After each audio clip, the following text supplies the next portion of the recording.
It's a very fast mutating virus, whereas things like measles and smallpox are not, which it's easy to vaccinate against them and eliminate them. But where it mutates so quickly, I think it's going to be more like the flu that mutates quickly. And we're just going to eventually have to say, well, it's the flu and the COVID season instead of just the flu season. But I'm not even that confident that the virus is going to become milder in the end. That's the next great hope, but it's still a giant threat 2 years running.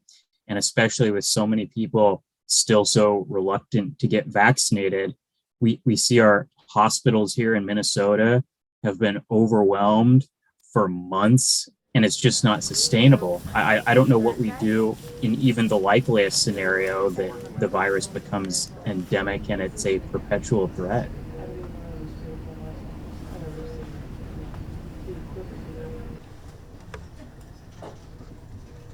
When my husband and I had COVID, we had planned to go visit our older daughter who lives out of state. And we definitely, even though we technically were out of quarantine, we didn't travel, that was like, well, we don't know.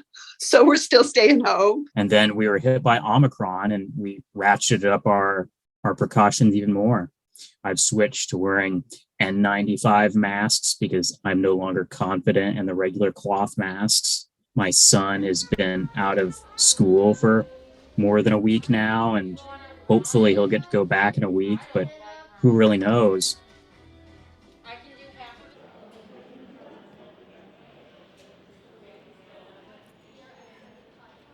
Is the risk of a vaccine in the children greater than the risk of them getting the disease? I don't know. That's why I have mixed feelings that I can't really say definitively. Parents, they should be the final decision, They should.